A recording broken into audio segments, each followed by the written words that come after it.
Imagine করো তুমি স্নান করেছো আর তুমি ছাদে যাচ্ছ নিজের জামা কাপড় শুকানোর জন্য। তুমি সিঁড়ি দিয়ে ছাদে চলে গেলে এবং জামা কাপড় শুকাচ্ছ।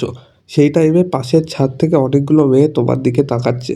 তোমার একদম সেরা বডি, চেস্ট, বাইসেপস, অ্যাব সবকিছু খুব ভালোভাবে বোঝা যাচ্ছে। মেয়েটা তোমার দিকে তাকিয়ে খুব হাসছে। সেই টাইমে তোমার কেমন ফিল হবে?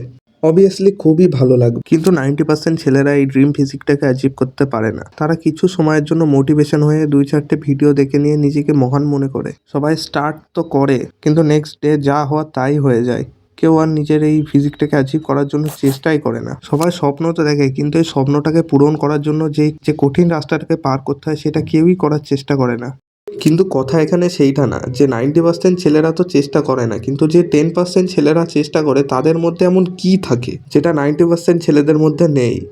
তার আগে আমাকে নিয়ে কথা হয়ে যাক যে আমি এমন কি অ্যাচিভ করেছি যে যেটার সাহায্যে তোমরা আমাকে বিশ্বাস করে এই ভিডিওটা দেখবা। আমি সত্যি কি তোমাদের চেঞ্জ করতে পারবো, নাকি আমিও অন্য ইউটিউবারদের মতো তোমাদের কিছু এক্সারসাইজ বলে দিয়ে চলে যাবো যেটা তোমরা 2 দিন পারফর্ম করে 3 দিনের দিন আর পারফর্ম করবে না। তো প্রথমে আমার একটা 6 মাস আগের ছবি দেখা যাক। এই ফটোটা হচ্ছে আমার 6 মাস আগের, and that's one is 3 month ago, and you can see that কি আমার 6 মাস আগের ফটোটাতে আমি 48 কেজি ওয়েটের সাথে ছিলাম, আর 3 month ago ফটোটার সাথে আমার ওয়েট 56 কেজি হয়ে গেছিল। থ্যাঙ্কস ফর সাকিদ ভাইয়া। আমি এই ওয়েটটা 90 days এর মধ্যে গেইন করেছিলাম। তো তোমরা আমাকে চোখ বন্ধ করে বিশ্বাস করতে পারবো যে আমি তোমাদের চেঞ্জ করতে পারবো। তো আগের টপিকে ফেরত আসা যাক যে 10% ছেলেরা ডেলি ওয়ার্কআউট করে নিজের ড্রিম ফিজিক অ্যাচিভ করে, তাদের মধ্যে এমন কি থাকে যাতে তারা ডেলি ওয়ার্কআউট করতে পারে।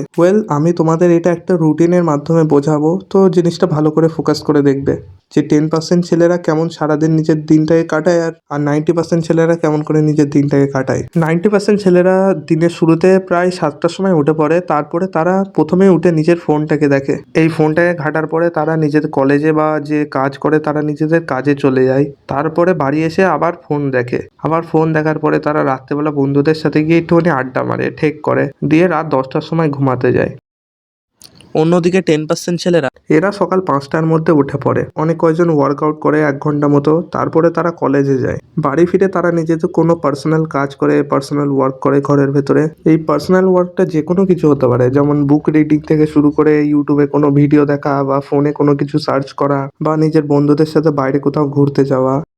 আর এই পার্সোনাল ওয়ার্কের পরে তারা রাত্রির বেলা নিজেদের স্টাডি নিয়ে বসে কালকের কলেজের প্রিপারেশন নেওয়ার জন্য, দিয়ে এরাও সেই রাত 10টার সময় ঘুমাতে যায়। আই নো এই লাইফস্টাইলটা একদমই বোরিং, কিন্তু তোমরা একবার নিজের থেকে ভেবে দেখো এইটার দ্বারা তোমরা ফিউচারে কত আননোন কিছু লাভ করতে পারবে। আর এটা হার্ডলি কত বছর করতে হবে, তাই এটা বেশির থেকে বেশি 4 বছর 5 বছর পর্যন্তই করতে হবে। এই 4 বছর পর যারা ডেইলি সকালবেলা উঠে ওয়ার্কআউট করছে তাদের ফিজিকটা কত আগে পৌঁছে যাবে। এইসব জিনিসগুলোই 10% ছেলেরা সারাদিন ফলো করে। তাদের মধ্যে একটা ডিসিপ্লিন ক্রিয়েট হয়ে গেছে যেটার সাহায্যে তারা ডেইলি ওয়ার্কআউট করতে পারে, পড়াশোনা করতে পারে। আর তোমাদের একটা কথা আমি বলে দিচ্ছি, এই 10% ছেলেরা যে এই রুটিনটা ফলো করে এর জন্য তাদের কোনোদিন কোনো মোটিভেশন নিতে লাগে না। তারা একদম ডিসিপ্লিনের মধ্যে পড়ে গেছে যাতে তারা কনসিস্টেন্টলি নিজের কাজটাকে করতে পারে। এবার তোমাদের অনেক মোটিভেশন দিয়ে ফেলেছি, চলো এবার আমার নিজের কিছু পার্সোনাল ওয়ার্কআউটের ব্যাপারে কথা বলা যাক যাতে তোমরা নিজের এই ফিজিকটাকে তাড়াতাড়ি গ্রো করতে পারবে, যেটা আমাকে এত তাড়াতাড়ি নিজের বডিটাকে গ্রো করতে সাহায্য করেছে। দেখো, ওয়ার্কআউট করার আগে তোমাদের এই জিনিসটা জানতে হবে যে তোমরা ফ্যাট লস করতে চাইছো নাকি তোমাদের মাসল গেইন করতে হবে। বডি বিল্ডিং এর 40% হচ্ছে এখানে ডায়েট। এই ডায়েটের ব্যাপারটা আমি তোমাকে এখন বোঝাতে পারবো না, কারণ এটা অনেক বড় ব্যাপারটা। তো এটাকে বোঝাতে গেলে আমার অনেক টাইম লাগবে, এর জন্য নতুন একটা ভিডিও বানিয়ে দেবো আমি পরে। তো তোমাদের মাসল গেইন করার আগে তোমাদের দিন গেলে 3 বার ভাত খেতেই হবে। আই নো তোমরা এখানে অনেক কয়জন আছো যারা ঠিকঠাক ভাতই খেতে পারো না, কিন্তু তাও তোমরা যতটা পারো কিন্তু 3 বেলা টাইমে তোমাদের খেতেই হবে যতক্ষণ তোমরা মাসল গেইন করতে যাচ্ছ। এখানে ডেইলি ভাত খেতেই হবে। ভাত খেয়ে তোমরা নিজের বডিতে রেজাল্ট কালকের মধ্যে দেখতে পারবে না, কিন্তু অনেক টাইম পরে, বেশির থেকে বেশি 1 থেকে 2 বছর পরে তোমাদের বডিতে অনেক চেঞ্জেস তোমরা দেখতে পারবে।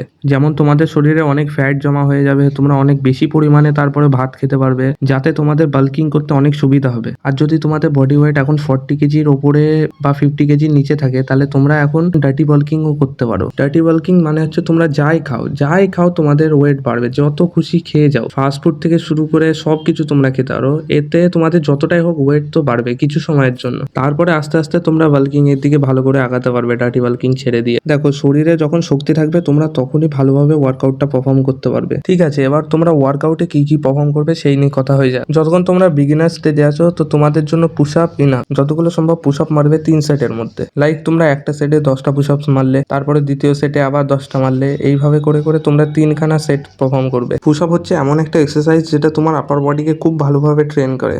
এই পুশ আপের দ্বারা তোমরা ট্রাইসেপস, অ্যাব, চেস্ট খুব ভালোভাবে ট্রেন করতে পারবে। পুশ আপস মারার পরে তোমরা আর্মটাকে ট্রেন করতে পারো। আর্মের এক্সারসাইজ একদম সোজা, এর জন্য তোমাদের বেশি কিছু প্রয়োজন পড়ে না। যেমন তোমার কাছে যদি ডাম্বাল থাকে তুমি ডাম্বাল দিয়ে এক্সারসাইজ করতে পারো। আর জানি বেশিরভাগ ছেলেপিলের কাছে ডাম্বাল থাকে না, তো তার জন্য তোমরা ইট নিতে পারো দুটো। আর যদি তোমরা ইট না নিতে যাও তা তোমাদের স্কুল ব্যাগটা নেবে এবং স্কুল ব্যাগের ভেতরে অনেকগুলো বই ভরবে, যতটা তোমরা ক্যারি করতে পারো। ওইভাবে ব্যাগটাকে নিয়ে হাতে এমন করে পুল করবে যাতে তোমাদের আর্মটা খুব ভালোভাবে ট্রেন হবে। ছেলেদের হাতই হচ্ছে সব থেকে শক্তিশালী অংশ, যেটা তোমরা সবাইকে দেখাতে পারো। আর হাত যত মোটা হবে ততই দেখতে সুন্দর লাগে। এখন তোমরা বিগিনার স্টেজে আছো তো তোমাদের জন্য এতগুলো ওয়ার্কআউট যথেষ্ট আছে।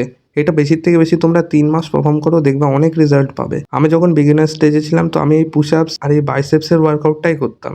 তোমরা বেশি না, এটা বেশির থেকে বেশি তোমরা 1 মাস পারফর্ম করো, দেখবা তোমাদের মধ্যে একটা ডিসিপ্লিন ঢুকে পড়েছে। আর তোমরা লজ্জা পাবা না।